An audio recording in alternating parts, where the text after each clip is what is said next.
Today's second reading comes from the first letter of St. Peter, a letter that he wrote to the scattered little Christian communities that were either already facing persecution or were in danger of being persecuted. And to those communities he writes a message of hope. He says to them that they must always be prepared to give the reason for the hope that they have. And the reason for the hope that they have is the reverence that they hold in their hearts for the Lord Christ. Christ is their Lord. He is the one they have enthroned in their hearts. He is the one that they revere above all other things, and so hope is possible. If the emperor were their Lord, well, that would be all very well as long as his favour persists. But if the emperor is deposed, or goes mad, or starts murdering his subjects, or if the empire collapses, well, life just falls apart. If power and status were their Lord, well, that would be all very well, but power and status are fragile and can disappear very easily. If money were their Lord, well, again, that would also be pretty easy until the money goes, and that again can happen overnight, can happen in the twinkling of an eye. If some sort of intellectual school of thought, well, if that was their Lord, well, again, that would be all good until that school of thought goes out of fashion, or a new one comes along and replaces it, or it's disproved, or its followers turn out to have feet of clay. All of these potential lords are problematic.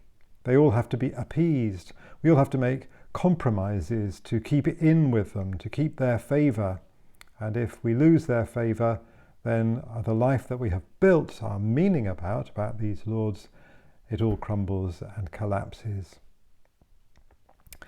But the Christians that St. Peter is writing to, they can be full of hope, because their Lord, the one they have enthroned at the centre of their hearts, is one who is absolutely reliable, absolutely trustworthy, absolutely sure and true and unchanging, will absolutely never abandon them, is absolutely and always reliable, and they do not have to appease him. They do not have to keep him happy. They do not have to keep in with him. And this message of resilience and hope seems very helpful to us in these uncertain times. I don't think any of us really understood how things were going to turn out when this began a couple of months ago. None of us really had any idea how many people would die, how badly the economy would be damaged, how our easy way of socializing with one another, with seeing one another, with getting to know one another, with being close to one another would be destroyed.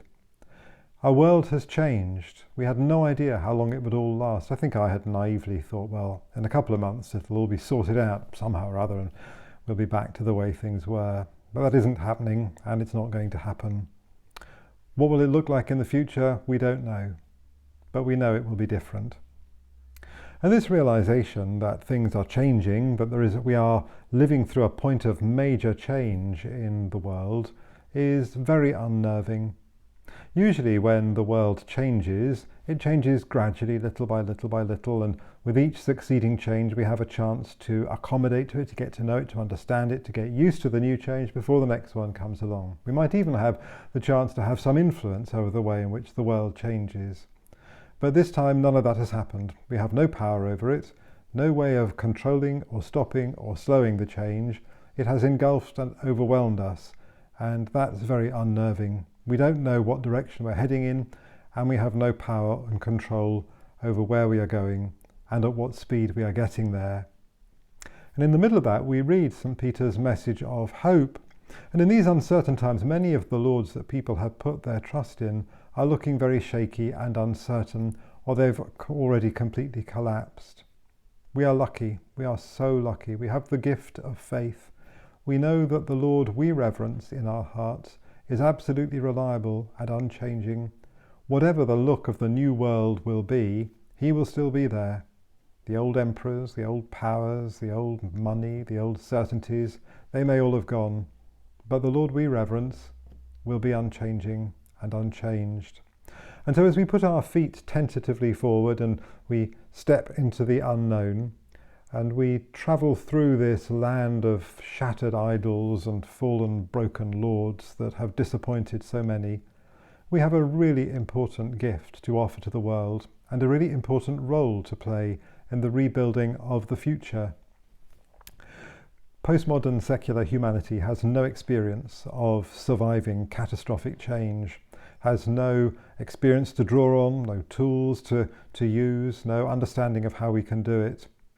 But we in the church, we've been through sudden catastrophic change time and time and time again. We've done it before and survived and thrived, and we will do it again. And in that world where people are so lost about how to cope with this, the place to look is the place that has done it before and succeeded and thrived, and that's us.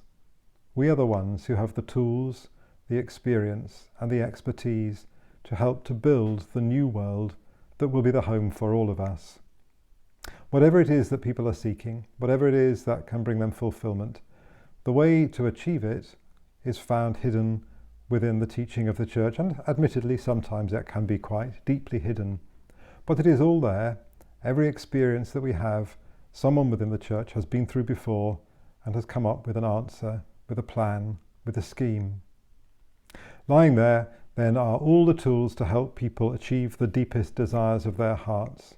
And at a time when many of the things that people thought would do that are looking shaky and fragile, they need to find a source of hope, somewhere that has experienced catastrophe and change and loss and has reimagined life and survived and flourished.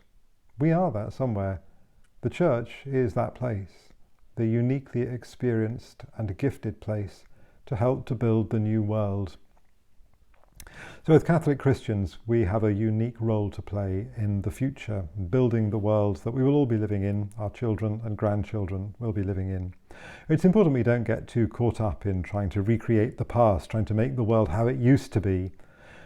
The world is very sick. There's no point pretending it isn't. But there is hope. There is a very simple and unchanging, secure place in the world that we can use as the platform from which to rebuild for the future, and that is the Lordship of Christ. It's possible that we may all need to learn to live much more simply, and the church can help us do that. We may need to get used to a radical resetting of the ideas of prosperity and our expectations of comfort and security, and the church can help us do that too.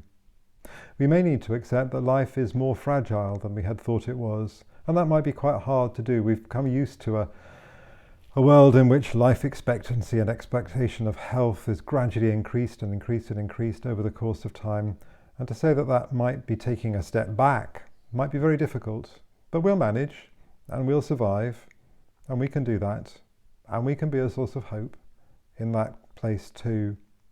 We may need to learn to live in a world that is just more unsafe, uncertain, and risky. It may be that we can never go back to the world of safety that we knew before. And that will be very difficult for some people. But we've done it before in the church. We've lived through times where being a Christian was very dangerous, very unsafe, and very risky. We've done it before. We've succeeded, and we've thrived. We have the tools to do it again. These things look very hard and are very difficult if you have no firm place to stand, no secure base from which to build. But we do have that. We have the reverence we have in our hearts for the Lord Christ. So take that little phrase with you for the week that lies ahead. Reverence the Lord Christ in your hearts, and he will give us that safe place from which the Lordship of Christ enables us to reset our priorities, reset our hopes and expectations, in the belief that all things will be well. Have a wonderful week, and hopefully we are a week closer to the day when we're able to join together for Mass once more, and that will be such a wonderful, wonderful moment, such a great celebration. I cannot wait to be looking out from the church, from the sanctuary into the church, and see you all looking back at me. And so have a great day, have a great weekend, and a wonderful week ahead.